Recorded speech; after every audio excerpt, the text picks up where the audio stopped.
उसके बाद आए हुए एमआई लाइफस्टाइल के मैनेजमेंट से, सर अगर कोई भी मुझे पूछे ना सर एमआई लाइफस्टाइल का मैनेजमेंट का डेडिकेशन क्या है, एक एग्जांपल दिखाऊंगा भरत सर जैसा।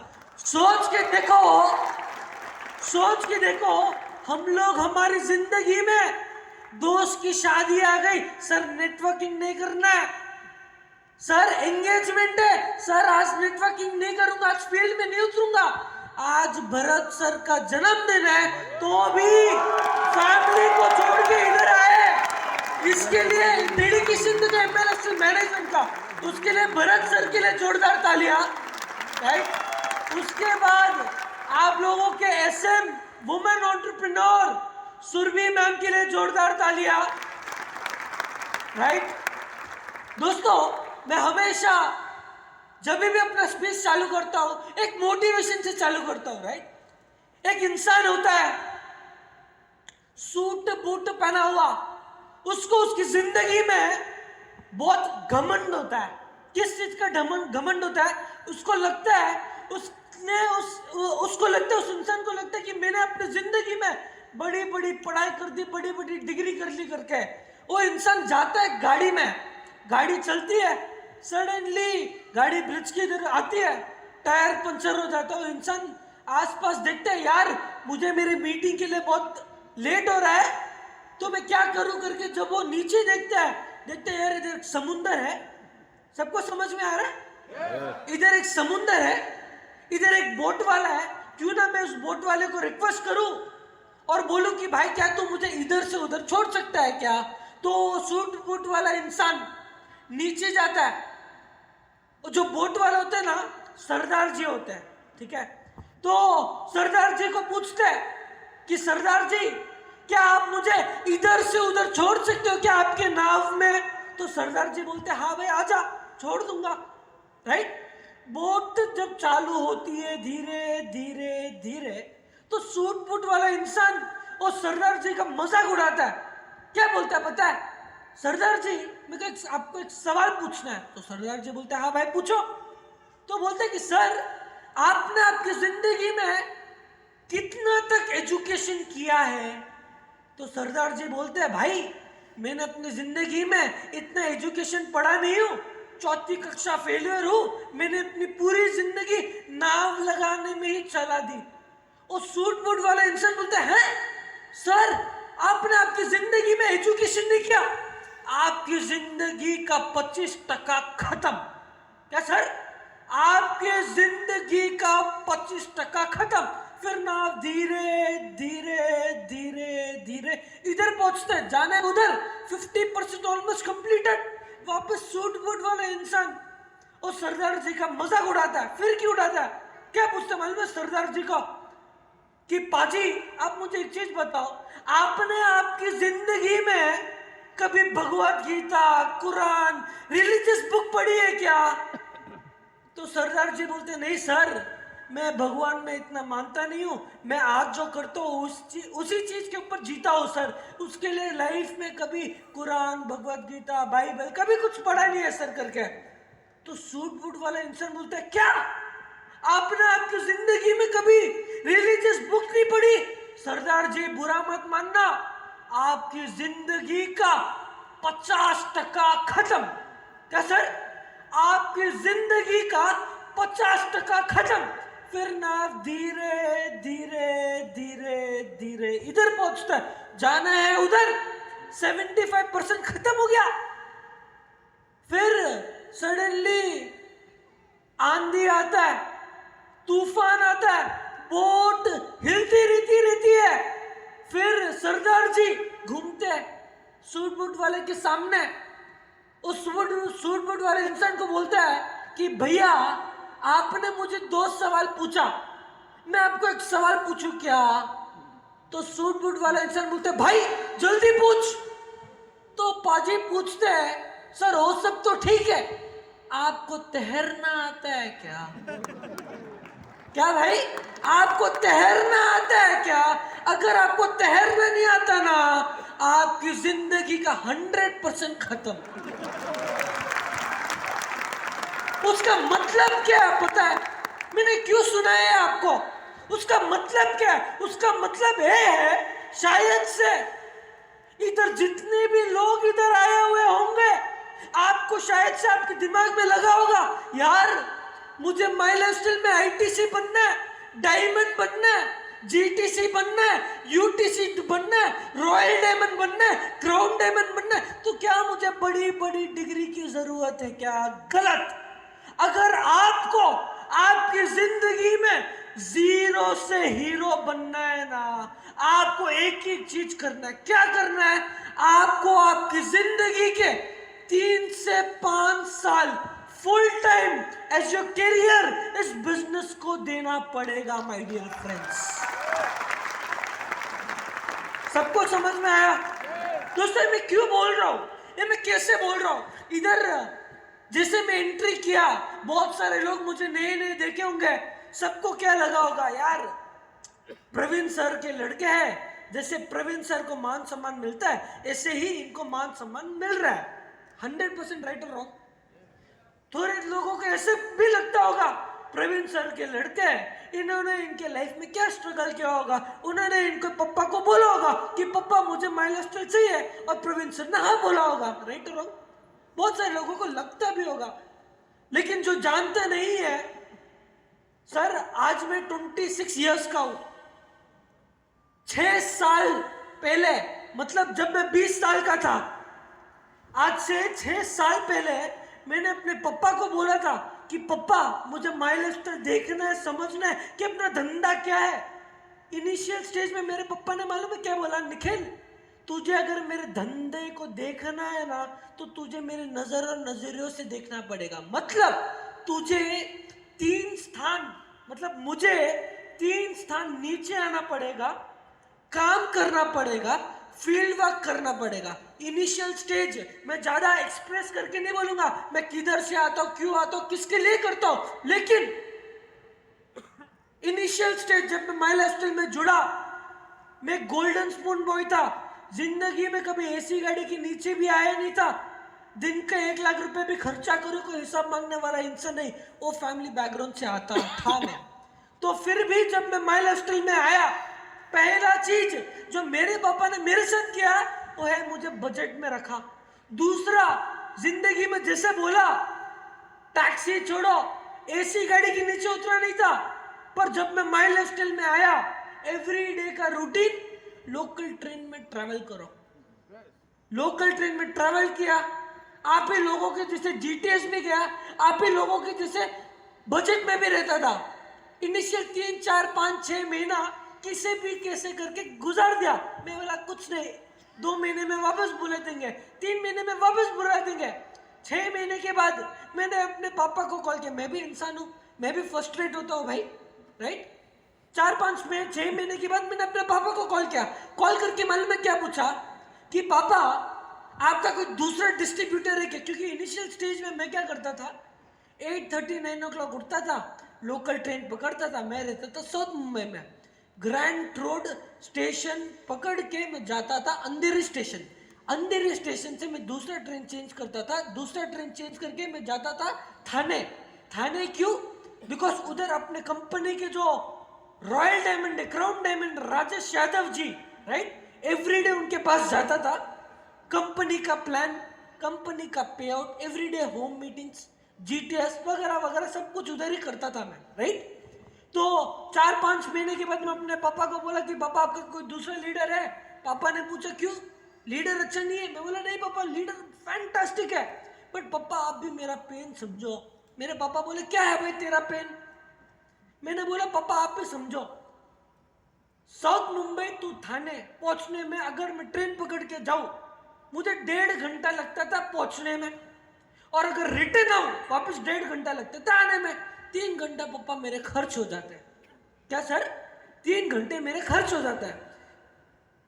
उस दिन मेरे पापा ने बोला निखिल तेरी बात सही है, एक काम कर तू अपना बैग वैग पैक कर, तू चले जा थाने। मैं अंदर ही अंदर खुश हो गया था, पता है क्यों? यार मेरे पापा अगर मुझे थाने भेज रहे, 4 स्टार 5 स्टार होटल के नीचे थोड़ी सुलाएंगे मेरे को। क्या सर? राइट और रॉन्ग? 4 स्टार 5 स्टार नीचे के होटल में थोड़ी सुलाएंगे मेरे को। मैं जब थाने गया, जब थाने पहुंचा, राजेश यादव जी आए थे उनके पोर्शे में पिक करने के लिए। मैं बोला कि सर कौन सा होटल है?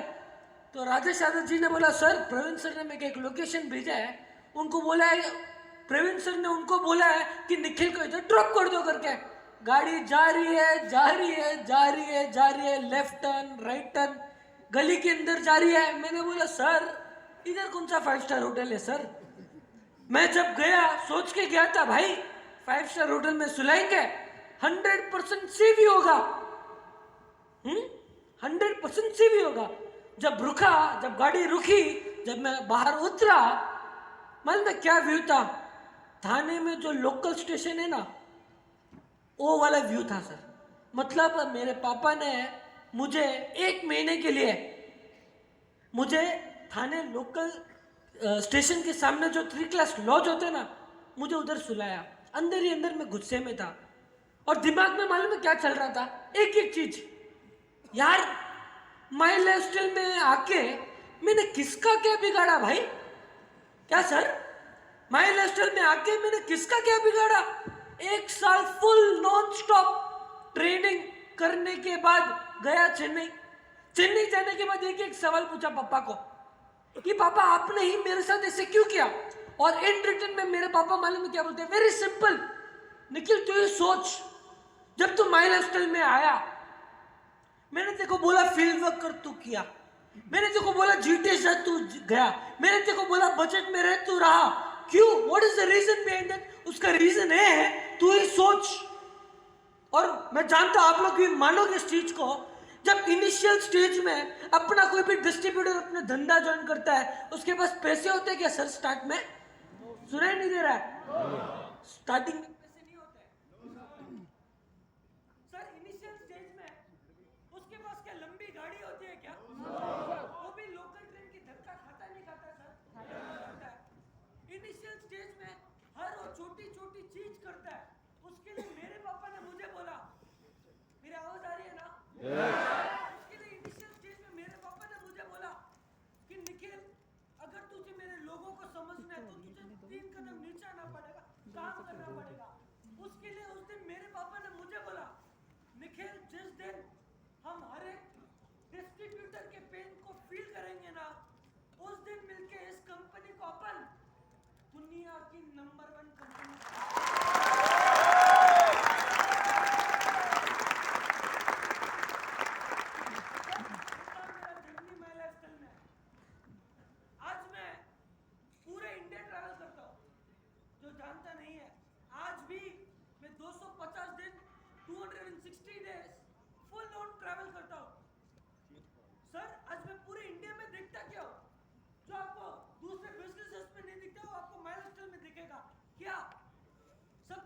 चीज।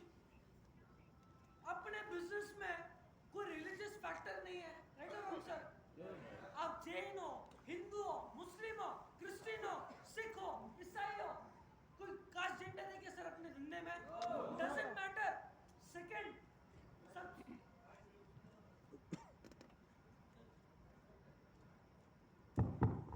सर सुनाई दे रहा है? सबसे बड़ा फैक्टर, जैसे मैंने बोला इधर कोई रिलीजियस फैक्टर नहीं है। सेकंड सबसे बड़ा पॉइंट, फर्क नहीं पड़ता आप क्या बैकग्राउंड से आते हो। क्या सर? सबसे बड़ा पॉइंट, फर्क नहीं पड़ता आप क्या बैकग्राउंड से आते हो। और मैं आज आपको एक एक रीजन बोलूंगा क्यों आपको डायरेक्ट सेलिंग करना चाहिए। सुनना चाहते हो? एक प्रैक्टिकल एग्जांपल दूंगा सर, शायद से आप लोग मानोगे आज मेरी पॉइंट को। सर इधर कोई डिस्ट्रीब्यूटर लेवल का आदमी है क्या जो नया नया ज्वाइन किया हुआ है, जो पार्ट टाइम कर रहा है? कोई है क्या इधर आगे? कोई है? सर आप एक सेकंड खड़े हो सकते हो क्या सर? सर आपका नाम क्या है? गुरप्रीत सिंह के लिए, सर के लिए जोरदार तालियां। सर मैं आज एक प्रैक्टिकल रीजन बोलूंगा आपको क्यों डायरेक्ट सेलिंग करना चाहिए। सर आप मानो नहीं मानो, आप 100% यकीन करोगे। सर आप पार्ट टाइम में बिजनेस कर रहे हो, मतलब पार्ट टाइम दूसरे किधर भी जॉब कर रहे हो, राइट? किधर कर रहे हो सर? किसका? फ्लेक्स का बिजनेस है। एग्जाम्पल सर सोच के देखो, अभी आप सोच लो, भूल जाओ कि आपका बिजनेस है, सोच के देखो आप फ्लेक्स में एम्प्लॉय हो, 10 साल हो गया, ओके, आपका सैलरी क्या रहेगा सर? 15,000 की सैलरी रहेगी। चलो सोच लो, मेरे को 10 साल का एक्सपीरियंस है, फिर क्या होगा? 30,000 पकड़ो एक बार के लिए। सर लोग मानते हो नहीं मानते हो सर?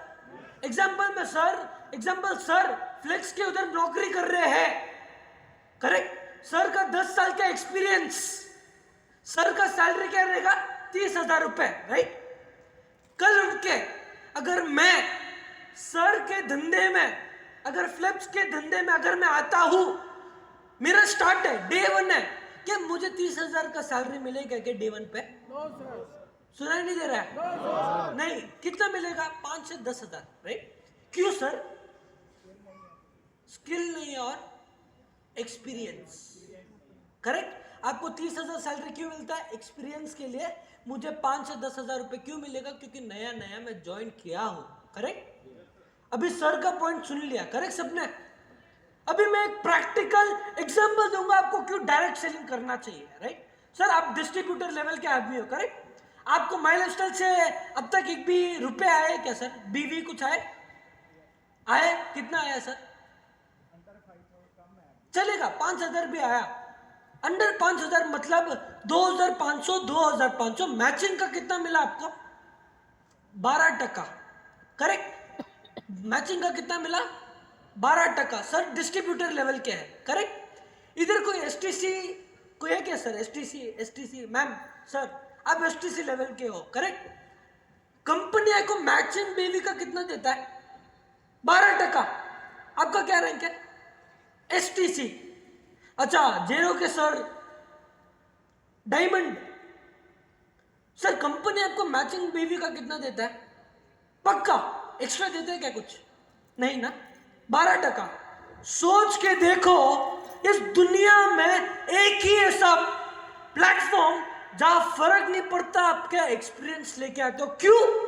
सर का रैंक क्या है? डिस्ट्रीब्यूटर। सर का रैंक क्या है? एसटीसी। सर का रैंक क्या है? डायमंड। सोच के देखो, तीनों लोगों के बीच में सर का ज्यादा एक्सपीरियंस, इनका मिड एक्सपीरियंस, इनका न्यू एक्सपीरियंस, तो फिर भी कंपनी भेदभाव करता नहीं है कि आपका ज्वाइन किया। सबसे बड़ा point sir, thank you so much. उसके बाद सर चल रहा है क्या? अगर मैं डायरेक्ट सेलिंग इन इंडिया की अगर मैं बात करूं, आज मैं ही नहीं पूरी दुनिया क्या बोल रही है? डायरेक्ट सेलिंग का नया नाम ग्रोथ है। मैं नहीं बोल रहा हूं, कौन बोल रहा है? इंडिया के जो रेप्यूटेड मीडिया हाउसेस है, जैसे इकोनॉमिक टाइम्स, उनका क्या आर्टिकल आता है? India moves to 11th position पूरी इन ग्लोबली। मतलब आज पूरी दुनिया में इंडिया 11th पोजीशन पे रिप्रेजेंट करता है माय डियर फ्रेंड, जब डायरेक्ट सेलिंग का नाम आता है। ये बहुत बड़ी चीज है। उसके अलावा टाइम्स ऑफ इंडिया, इनका क्या आर्टिकल आता है?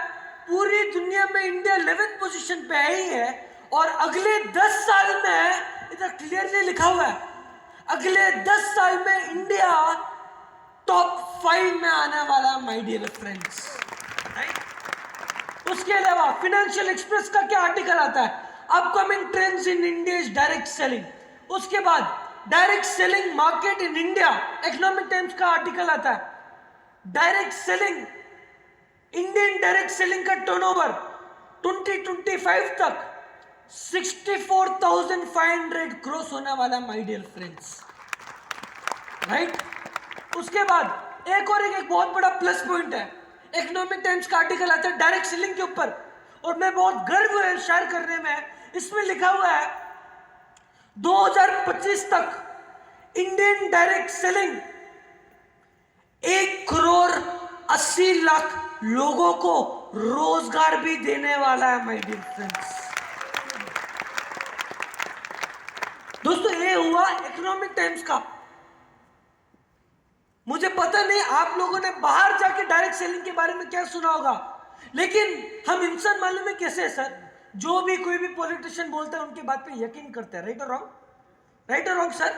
ऐसे ही प्रैक्टिकल है। अगर मैं आपको बोलूं, मोदी जी को देश को बताना है कि डायरेक्ट सेलिंग में पूरे देश में 2 करोड़ महिलाएं सम्मिलित हैं। ये वो फोर्स है, वो ताकत है जिस पर आज तक किसी की नजर नहीं पड़ी। इस ताकत की आवाज को पहुंचाना है देश के हर कोने में, मोदी जी तक पहुंचाना है। तो बोलो भारत माता की। अब एक वादा बहनों से लेना है। कितनी लखपति दीदी बैठी हैं यहां पे, बताओ। अब मैं आपसे कहना चाहती हूं कि अगले 5 साल में जब नरेंद्र मोदी कहते हैं कि हम विश्व की तीसरी बड़ी सबसे इकोनॉमी बन जाएंगे, तब क्या हम सब ये संकल्प कर सकते हैं कि एसोसिएशन और फेडरेशन और कैट के सौजन्य से ये लखपति दीदी अगले 5 साल में करोड़पति दीदी बन जाएंगे? क्या ये वादा कर सकते हैं? क्या ये काम कर सकते हैं? क्या ये संकल्प ले सकते हैं? क्या मोदी जी से कह सकते हैं कि आपने सेल्फ हेल्प ग्रुप की बहनों के लिए सपना देखा कि वो लखपति दीदी बन जाएंगी?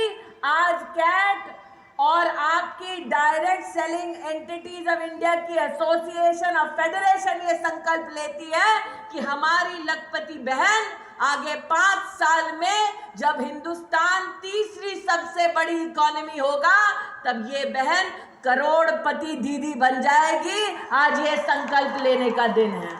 मैं confederation of all India traders CAT की पूरी टीम को, भरतिया जी को और federation of direct selling associations सभी को तहे दिल से बधाई देता हूं कि उन्होंने जिस प्रकार से सरकार के साथ भी संवाद बनाया, सरकार को बताया कि डायरेक्ट सेलिंग कैसे ईमानदार व्यवस्थाओं से अच्छी तरीके से की जा सकती है, उसके लिए कैसे अच्छे कानून बने, अच्छे नियंत्रण में पूरे क्षेत्र को लाया जाए। चिट फंड जैसी जो बीमारियां थी देश में, उसके साथ जो डायरेक्ट सेलिंग को जोड़ा जाता था, उसको अलग करने का जो काम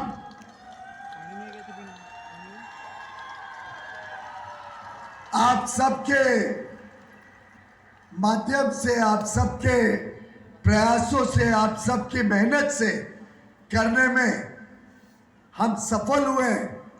मैं समझता हूं उसी का परिणाम है कि अब डायरेक्ट सेलिंग इंडस्ट्री ईमानदार व्यवस्थाएं भी चला रही है, हमारी माता बहनें बेटियों को नए अवसर दे रही है, नए नए तरीके ढूंढ रही है जिससे समाज के हर वर्ग की जरूरतों को हम पूरा कर सके।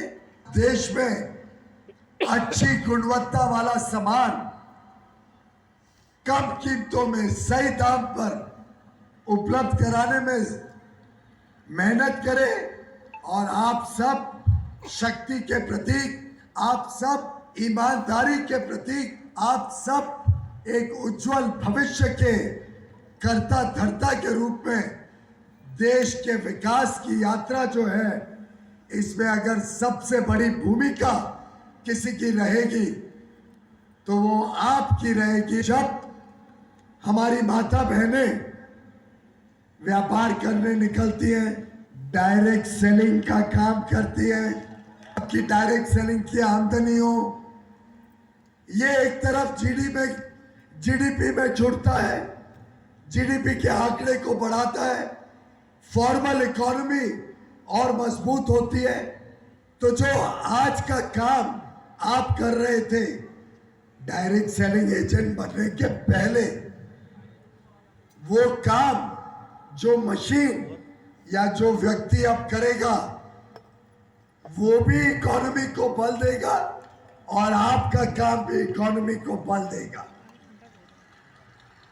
प्रवीण जी, अगली बार तो हमारी डायरेक्ट सेलिंग की बहनों में से, व्यापारी बहनों में से कोई ना कोई पार्लियामेंट में जाए, आपकी और मेरी ये जिम्मेदारी रहेगी।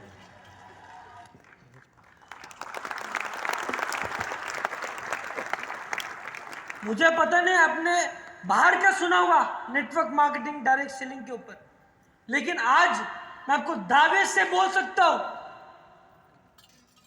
अगले 10 सालों में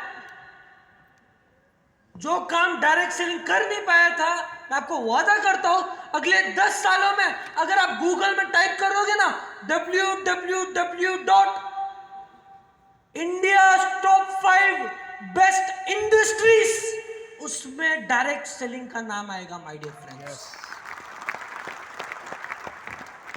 दोस्तों उसके बाद मैं एक स्टोरी सुना, तो स्टोरी के पहले मैं आप लोगों को पूछना चाहता हूं सर, इधर रैंडमली 4-5 लोगों को पूछूंगा, सर आपका नाम क्या है सर?